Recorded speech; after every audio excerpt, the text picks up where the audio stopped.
Hello. All right. Well, it is Mother Monday, and I am falling in love with our the mother in this form, with our pilgrim. We're on page 64 of Peace Pilgrim on a section called "On the Anger Habit."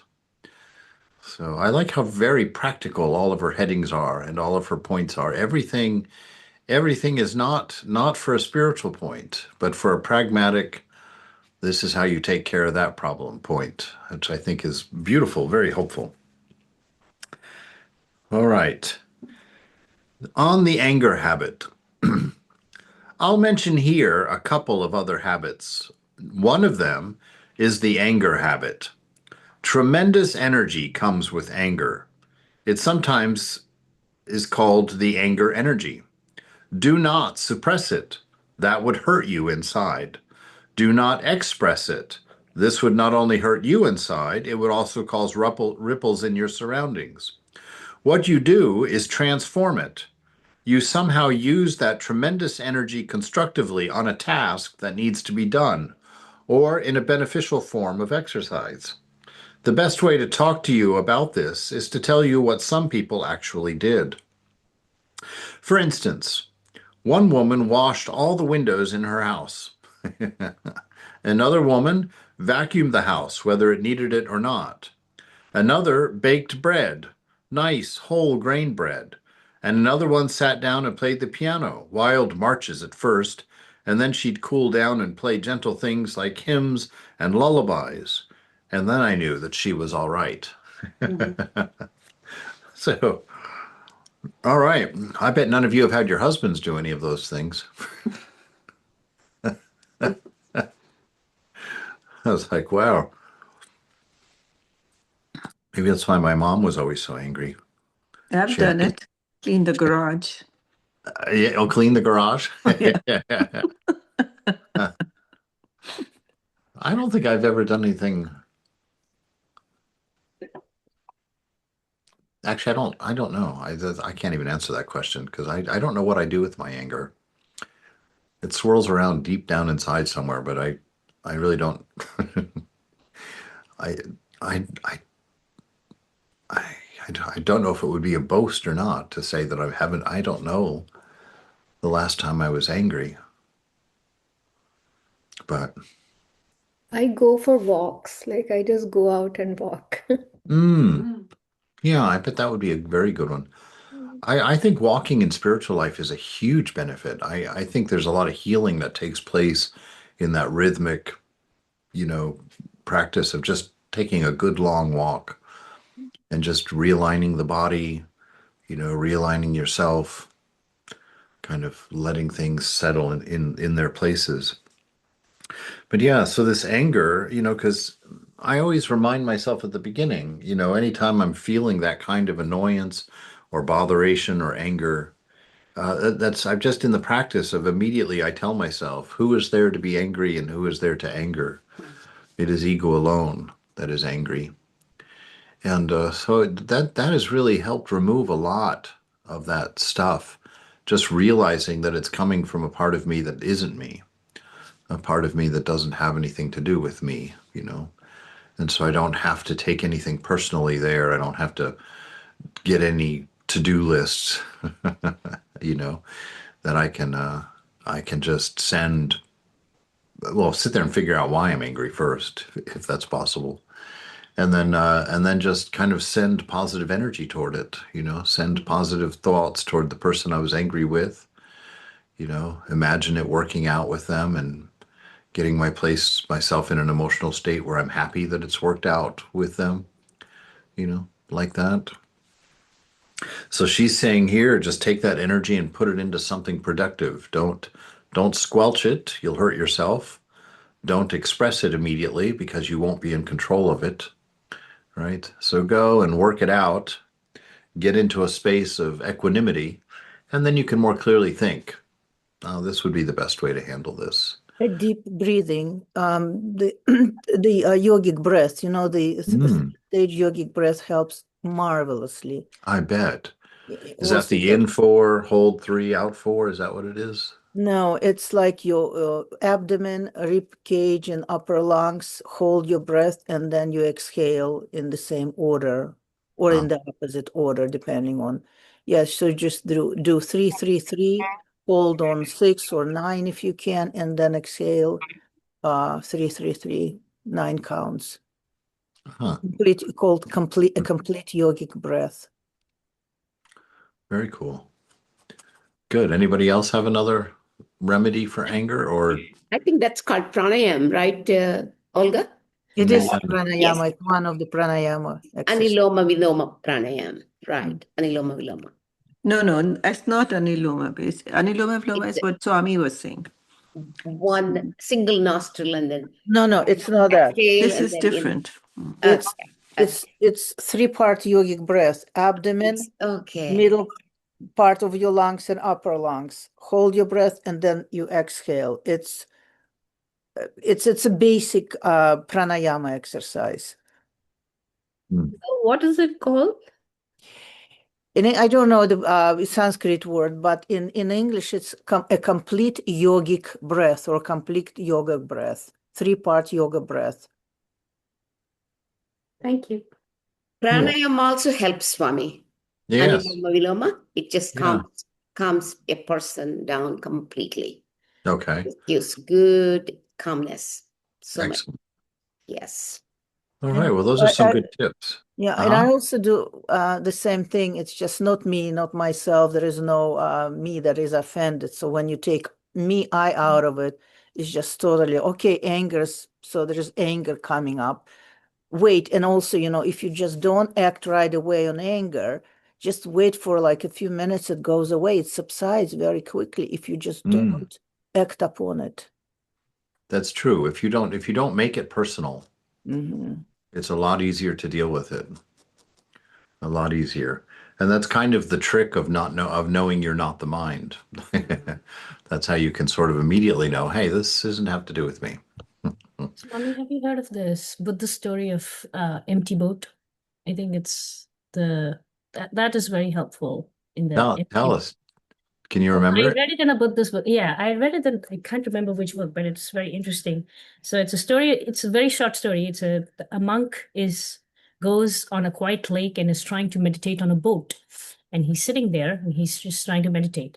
And so he closes his eyes and tries to meditate. So as he's closed his eyes, he realizes that there's someone is rocking up against his boat and his boat is shaking. So he closes his eyes and just thinks to himself, well, this is okay. It's just external. I'll just focus and I keep meditating. And it goes on for a while. Well, finally, it irritates him. He tries to suppress it, or it doesn't say. And then finally, he lashes out and says, well, can't you see I'm meditating? Why would you disturb me? And then when he opens his eyes and looks, he sees that there is no one there. It's just an empty boat that is hitting his boat through because of the waves.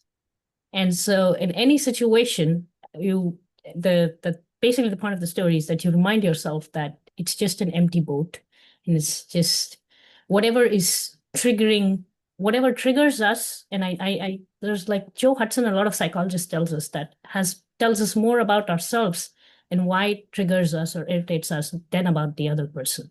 Oh, definitely. Yes. So and so in any situation, you have to remind whatever if it starts with irritation, you have to remind yourself it's an empty boat. It's just something more to do internally than anything outside. Huh. Very good. Well, those are great. Those are really good suggestions. All right. So when this woman started playing lullabies, then our pilgrim knew she was all right. There was a man who got out his manual lawnmower. Remember, the manual lawnmower has no motor. You may have seen one. I used to mow the monastery yard with one. The manual lawnmower has no motor. You may have seen one. And he mowed his big lawn. I was staying next door to him. Then one day he came over and borrowed his neighbor's power lawnmower. I spoke to him about it and he said, oh, without the anger energy, I could never mow the big lawn with the manual lawnmower. You see, it's really a tremendous energy. Then there was this man who saved his marriage. He had such a bad temper that his young wife was about to leave him and take their two small children along. And he said, I'm going to do something about this. And he did. Whenever he felt a temper tantrum coming on, instead of throwing things all over the house, which had been his previous custom, he got out there and jogged round and round the block until he was all out of breath and the energy was all gone. And he saved his marriage. It worked. I saw him again years later and asked him, well, are you still jogging? Oh, a little bit for exercise, he said, but I haven't had a temper tantrum for years. As you use the energy constructively, you lose that anger habit. Yeah, if you keep things dealt with inside, that's the thing. You don't want to suppress things. You don't want to push them into corners and not deal with them. It's you to keep talking about it. My friend James was over here today. We had a wonderful conversation about my mother. So this is what we're here for, that you have the Sangha here. We have each other. And so, if you ever need to call me up and give me an earful, about your hubby or about your friend or your neighbor or your pet, feel free. We can roll up our sleeves and really, really do some anger management. All right, so he's healed his marriage by running, spending that in a better way. And really that's it. It's being able to be objective, not be provoked by your own anger or by the event.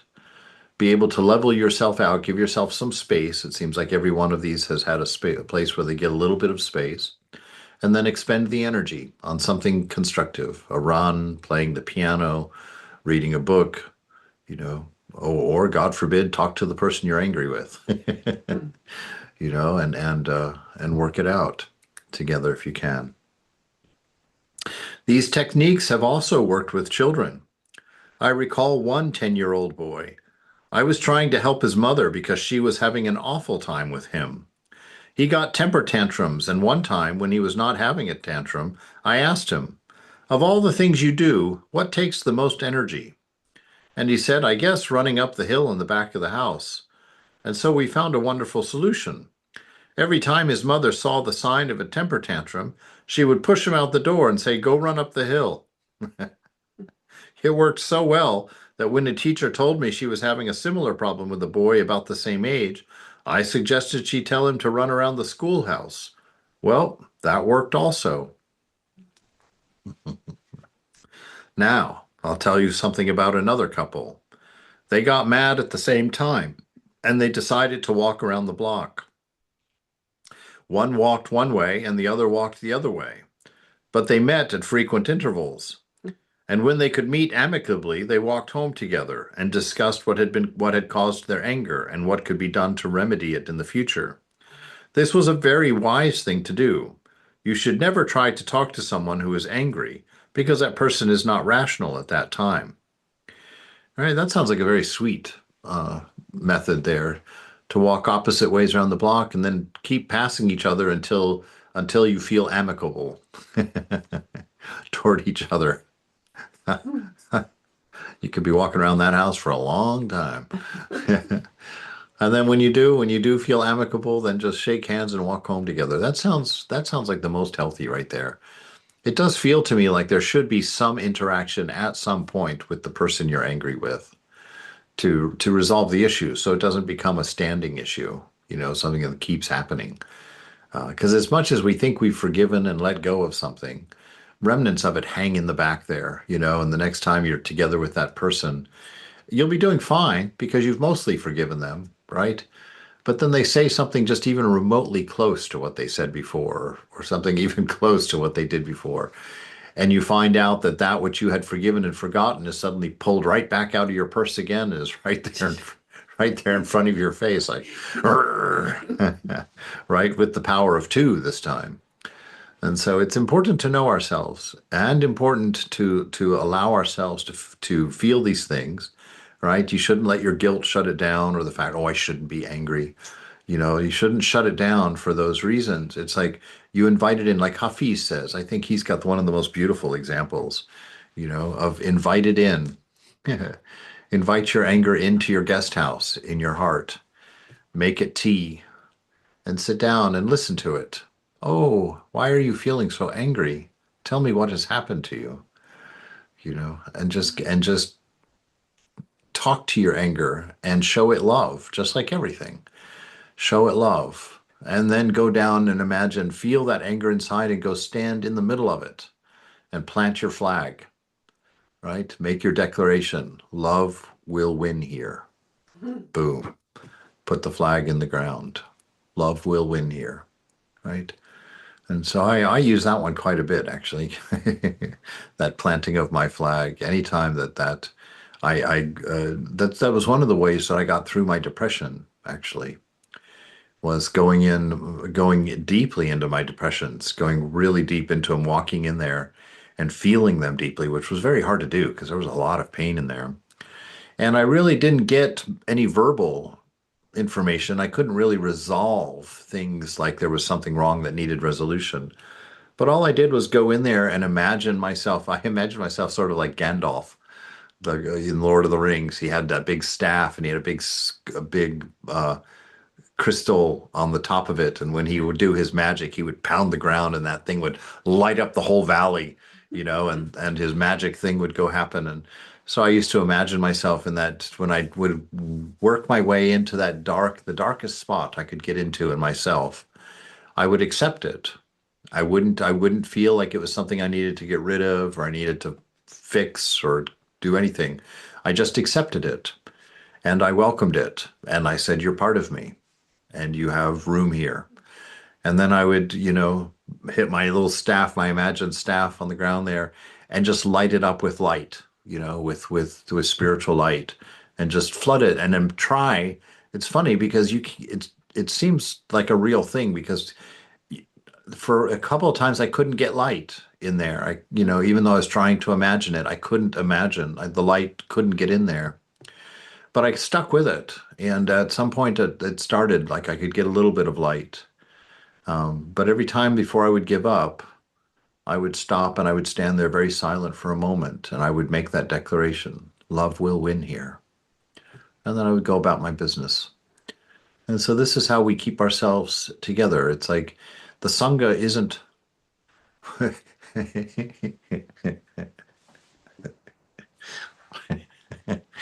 I'm going to say it. I don't know if I can get away with saying it, but the Sangha is inside as much as it is outside, right? And so all of our relationship skills that we have for dealing with each other, those same relationship skills can be used inside for dealing with yourself. Invite it in, sit down and have a warm conversation with it, pour it some tea, make it a card, sing it a song, nurture it, hug it, offer it light, offer it prayers, sit with it, offering nothing but silence together. All those things, all those same things that you would use for problem solving. I'm just not going to be able to talk at all one day. Who knows? I just sit here and just make warbling noises for an hour.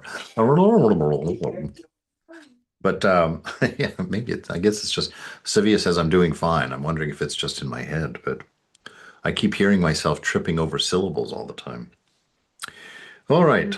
So using this energy constructively, bringing it inside, having patience with yourself, giving yourself always that initial space to kind of let the attachment decline, give it some space to let the air get in a little bit, and then spend that energy and go forward.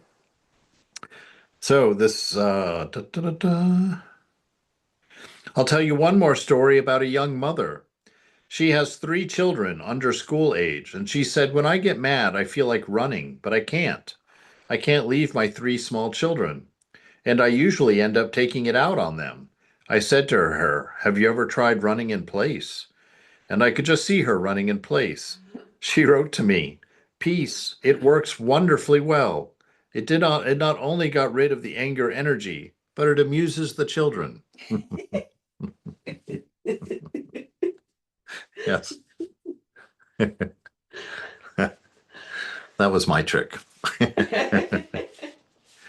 I thought, at least I can amuse everybody. All right, on the fear habit. All right, so we have the anger habit, now the fear habit. Right, and she starts with us right away. Fear is also a habit. You see, this is the one thing to realize is that most of these things that we call personality, or we say, oh, I'm just the way, that's just the way I am. It's not really healthy to say that because that shows that you're using those things to define yourself. Right. And so here it's better to look at the fear and not say, oh, it's just the way I am. Instead of accepting it like that, you say fear is also a habit because that gives you a means of approaching it. Right. It's a habit. That means it's just a repeated action of mine. And you don't have to identify with it. It's just something that you have repeated several times. And so each time he says, fear can be taught and is taught constantly. Fear is perpetuated, right? And so we kind of keep that going inside. He says, now I haven't the slightest fear. God is always with me. If it weren't for the last couple of years, I wouldn't give this statement all that much credence, because we hear people say things like that all the time. Oh, God is always with me. But it's a real difference if you mean it. That's the real difference. But the amount of practice that it takes, the amount of inner honesty that it takes, the amount of work at sitting and concentrating that it takes to be sincere in that God actually is with you always, because it is definitely the truth and possible. But to actually be aware of it to the point of it actually affecting the way that you work or the way that you live is a significant growth step. And so this is a good one to use, but make sure when you use it that you drive the pole deep. Don't just say it and dismiss it. Say it and feel the presence, and then have the conversation with the divine present.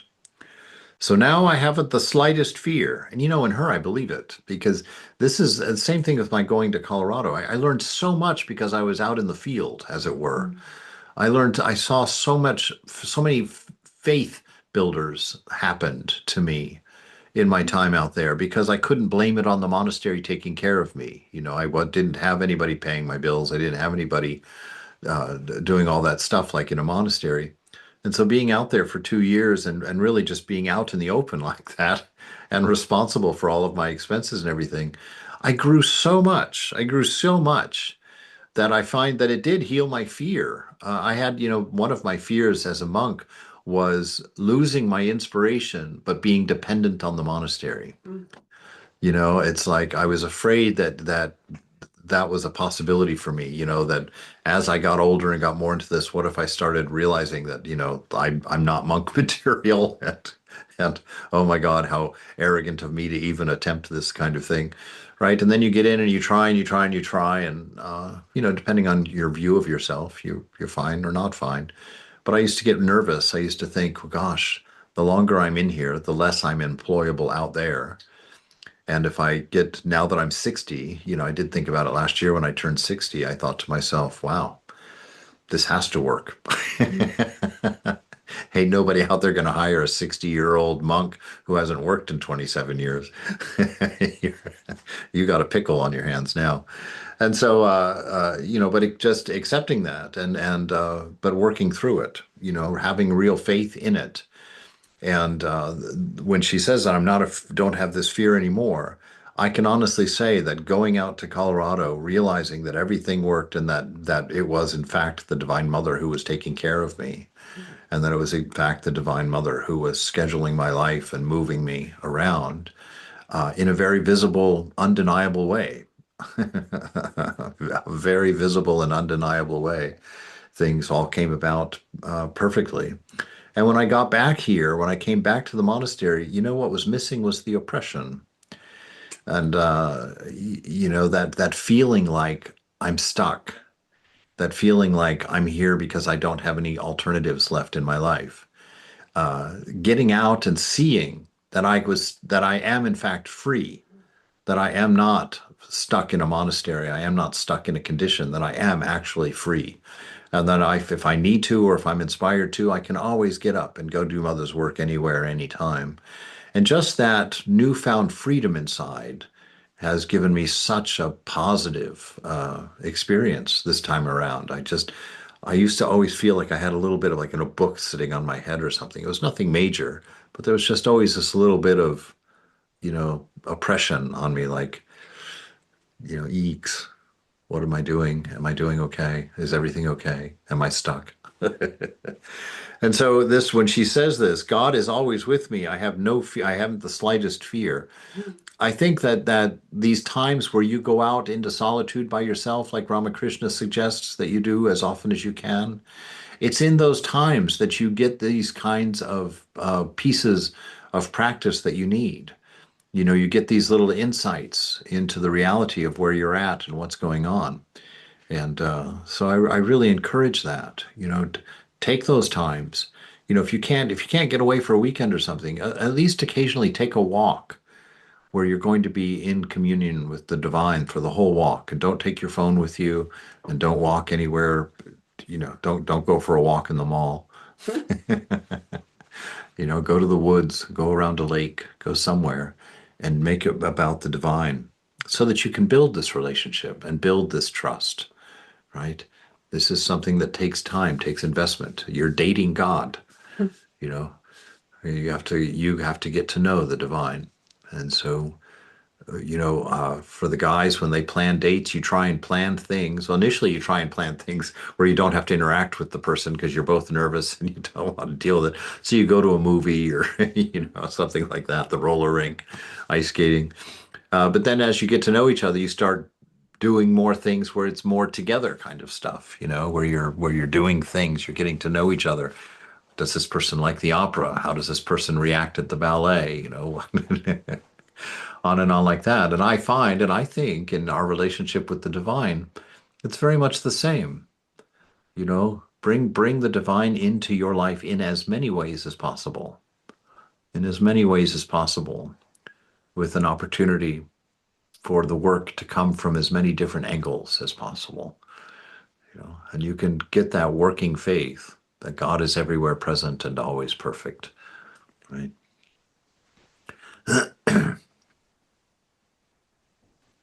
Fear is also a habit. It can be taught and is taught constantly. Fear is perpetuated.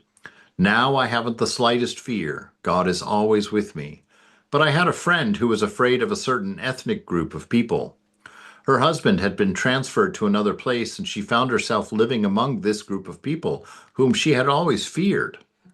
I worked with her and first got her acquainted with the music of these people, because she was a musician. Then I found a woman of this particular group who had 2 children about the same age as my friend's 2 children, and we went to see her. The 2 little boys ran off together, and the 2 little girls ran off together, and then we proceeded to get acquainted. Of course, they became fast friends. I remember the time they attended one another's churches. It was a lovely thing. One Sunday they both went to one church, and another Sunday they both went to the other church. It was very interesting that when they got to know each other, they discovered that their likenesses were much greater than their differences. They came to love each other when they got to know each other.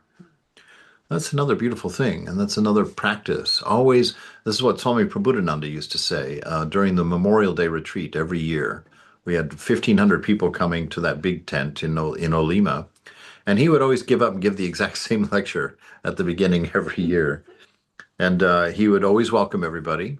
And he would always say, today is a day where we get together to talk about what we agree on. He says, because I think that spiritual life and spiritual people have a lot more that they agree on than what they disagree on. And so he says, so today it is our commitment to talk about things that we agree on. And if we run out of things, which I doubt we will, then we can talk about things we don't agree on. And so it's looking for that commonality. It's looking for that commonality with each other, finding a way to let each other in. For this woman, it was through the kids, and through the church and through music, in ways like that. Look for ways. If you find somebody that you're starting to not like, start to dig a little deeper, find more things that you do have in common. Work on that and try and see things in that positive way. You have all the power in the world in the moment. Use it for these things. I knew a lady who was a college English professor. Anytime there was the slightest rumble of thunder in the distance, she became hysterical. When she was a tiny child, whenever there was a thunder shower, her mother ran and crawled under the bed, and of course, the kids crawled under there with her. She was taught by her mother to fear thunder showers, by example. That's the way children are taught. Almost all fear is fear of the unknown. Therefore, what's the remedy? To become acquainted with the thing you fear. We had to learn all the safety rules before we became acquainted with thunder showers, but it worked. All right.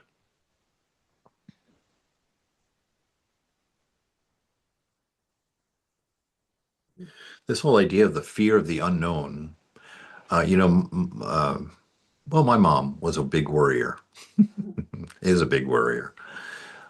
She can make up something to worry about in less than 3 seconds. And then she can multiply it in less than 10. Whenever we would go for a hike in the mountains with my mother growing up, it was a series of like, Ed, get them back from there. Ed, get them off that. What are you doing? And then she'd go and hide behind a tree and cover her face, just because she was always sure that her 3 boys were going to fall off of this cliff. They were going to end up stranded in the middle of that cactus. They were going to drown in that river. That boulder was going to fall off that mountain and land right on their head. And I remember telling my mother one time when I was a senior in high school, I was like, Mom, if you're going to make up a world, why make up a world where all of your kids fall off cliffs and into cactuses? Why not make a world where all of us survive? Why not imagine a world where we make it home together and have chicken? It's like, since it's all imagination, nobody has fallen off the cliff. Nobody has fallen into the cactus. And yet every time we go for a walk, you've got one of us in the cactus and one of us falling off a cliff.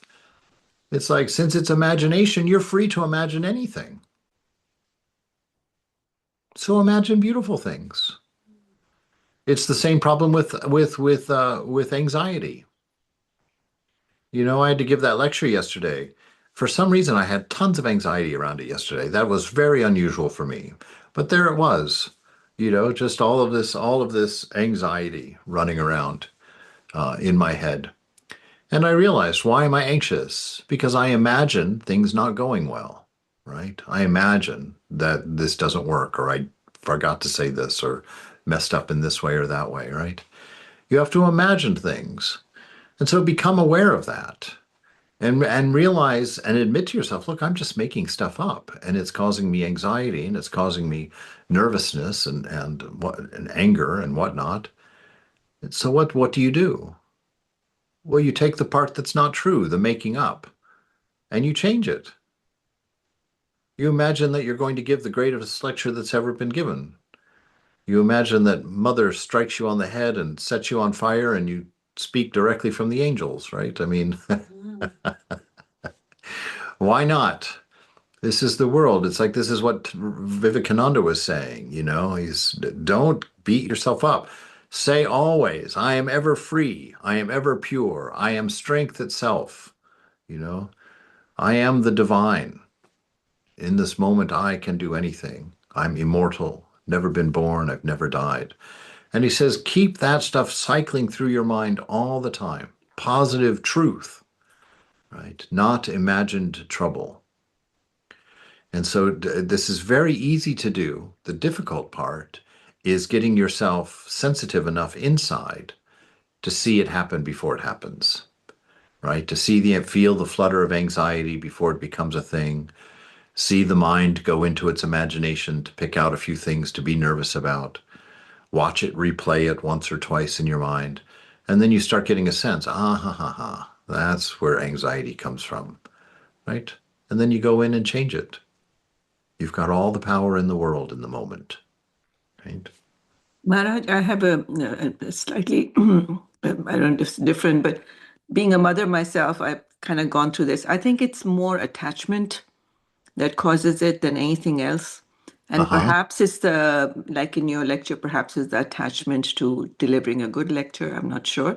But as a mother, it is definitely attachment, because I know once in a while I'll go through this kind of a thought when they're traveling or something. And then the only thing that works is that, this is mother's world. This is whatever she wants, so it be. And then leave it, I drop it. So I understand where your mom was coming from. Yes. No, you're right. It would have to be anytime there's suffering, there's attachment. So it Yeah. would be the attachment that would make her not want me to fall off of a cliff, but it would still be the imagination that had me falling off the cliff, Mhm. right? And so if she's attached to me, she could imagine something where she could remain attached to me. Right? Instead of imagining an end, sudden and drastic. That's how it happens. I don't know. Yeah, you're right. But Yeah. it always goes to the negative side. Yes.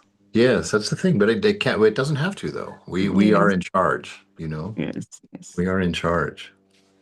Yes. So let's see here.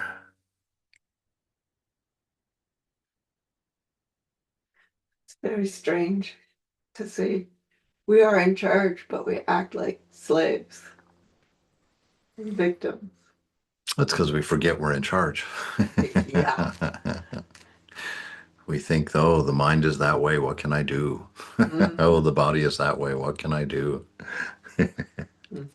Why is this happening to me? Yes. Maybe sometimes what happens with me is that like when there is a lot of fear comes up, like something bad is going to happen, I just realize that I just feel very separate. I feel very separate, and there is a connection with God is missing at that time. Yes. So again, like coming back and finding that light in your heart, Mm. that I'm not alone, and like, I'm love God. So that helps a lot at that time. No, that's a great point. Yeah, Beautiful. that's definitely right.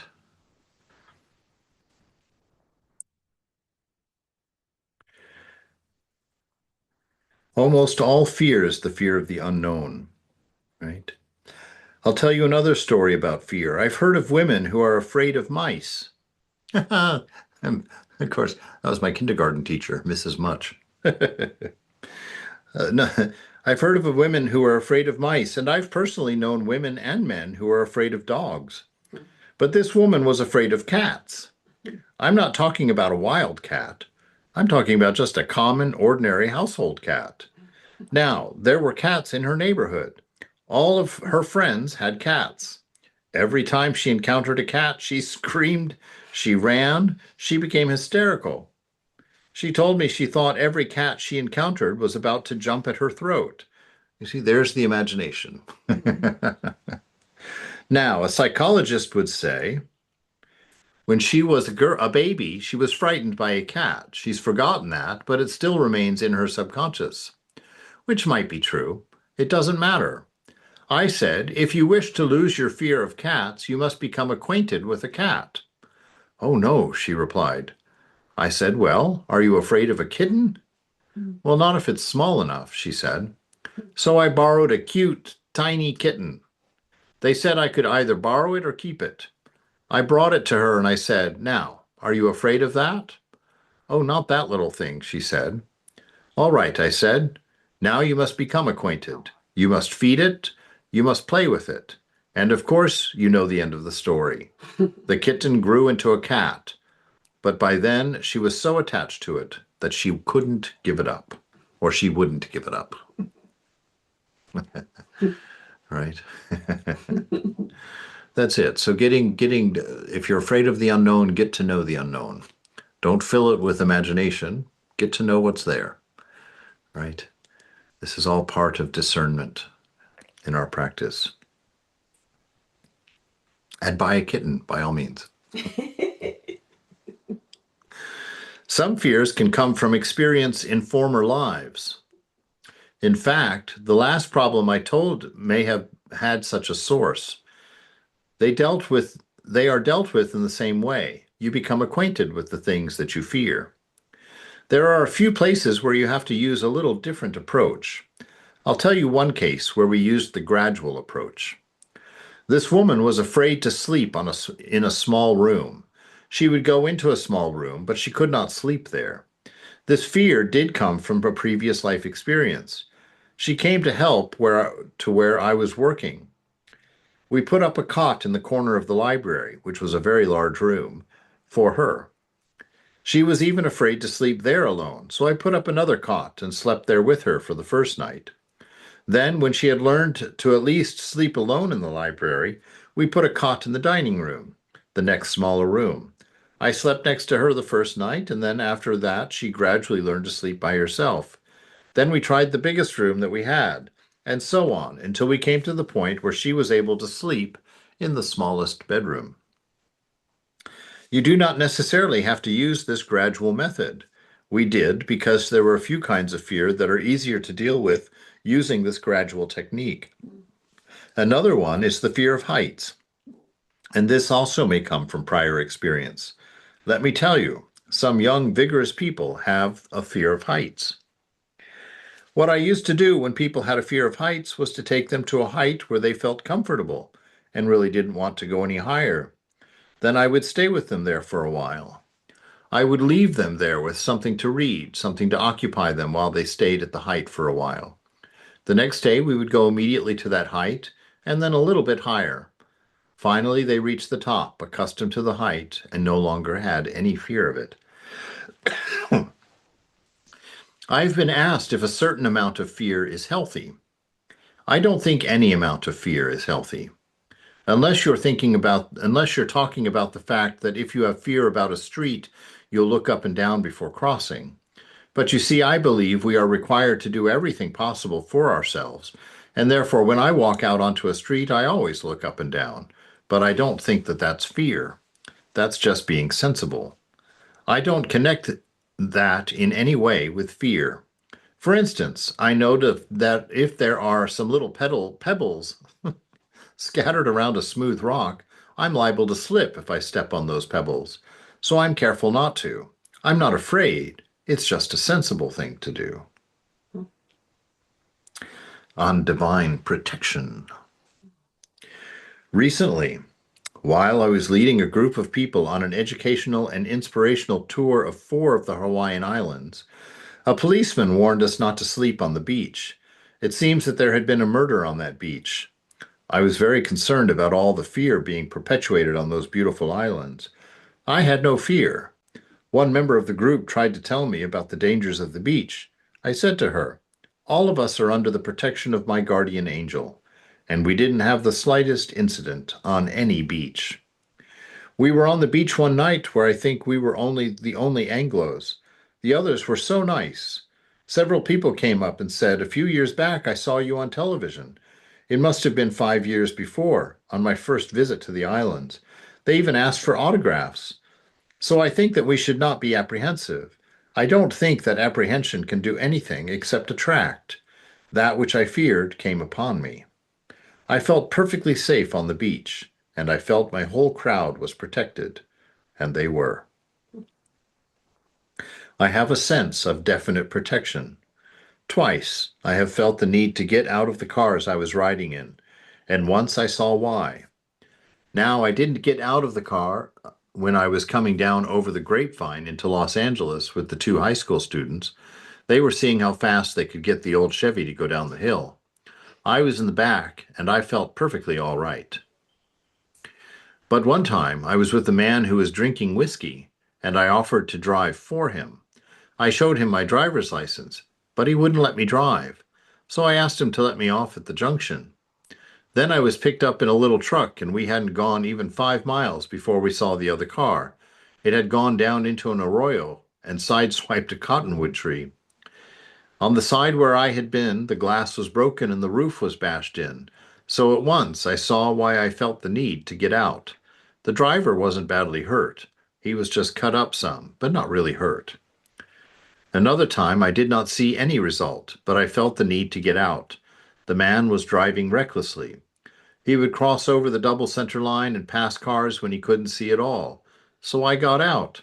I then got in with a man who was going east at the junction, and therefore I never saw what happened to the other car. I don't know. I hope nothing. So a certain amount of being sensible is good, such as looking up and down the street before you cross, but certainly not the kind of foolish fears that many human beings have. You see, if you're going to be fearful, let's say about sleeping on a beach, you must be terrified every time you sleep in your own home. Look at how many people are killed in their own home. Or when you sleep in a hotel room. Look at how many people are killed in hotel rooms. This can lead to a lot of ridiculous behavior. I do have a sense of complete protection. If I had felt in any way like I felt in those two cars, I would have taken the whole crowd off the beach. However, I felt absolute protection. I hadn't the slightest apprehension. I knew that we were perfectly safe when we stayed on the beach. Right? So this is a matter of faith here. You know, faith is the root of all. And as spiritual folks, we really, to faith, faith is the ultimate tool for us and one that's least understood. You know, maybe not least, but certainly definitely not understood. I always had this idea that faith is the belief in something for no reason at all, right? And that you would hold on to believing it no matter what was presented to you. That was faith. I don't believe that anymore. I have this weird idea on faith. I believe that the things that we need to have faith in are the things that we brought into this world with us, that are part of our nature, but that we cannot find any evidence of in the world that we've come into, right? And I'm thinking of like a perfect love, right? A love, a divine love that we accredit God with, a love that loves for its own sake, that needs no reason to love, right? It loves by its nature. And so faith is needed for that. We bring this into this world with us. We shouldn't know about a perfect love. If there's no perfect love available in this world, we shouldn't even know of it. But we do know of it. And we can write out its definitions and we can think about it and ponder it. So we brought it with us. It's not something that we had to learn. It's something that we knew, right? But now we have to develop our faith because this world doesn't show it to us. So we have to believe in it in ourself because we know it, right? Same thing with your own immortality, right? We should not have any idea of immortality. There is nothing in this universe that is immortal that we see, right? That we experience. And yet we know of immortality and we know of it easily. We don't have to wonder and think about it. How is it possible? It's a very common, easy thought for us to have. And so we have to bring out our faith in that. You know, it's faith in this immortality, because otherwise, why? How should I know of it if it wasn't there? If I didn't bring it with me? Because nothing here could have taught me about it. And any of your ideals, anything that's perfect, you know, this drive for perfection that we have as humans, very odd, because there's no perfection out there in this universe, right? It's all kind of going as it goes. And so it takes faith, right? Faith in these ideals. Mercy, the love of God, forgiveness, all of these things, all of these spiritual ideals, you know, we bring them into the world with us. We're not going to see them represented here because they're not of this world. We brought them. And so faith is holding on to those and knowing them to be true, even though they're not reflected in the world we're looking at, but to know that we brought them with our own nature. Right? So all of those techniques and possibilities there for dealing with fear, for dealing with anger, for dealing with isolation, almost any of those things. But I still maintain that a big part of all of them is imagination. And so become aware of what you imagine. Become aware of the stories you tell yourself, because those turn out to be our karma. We have to live them if we tell ourselves them. So, all right, let me turn off the recorder.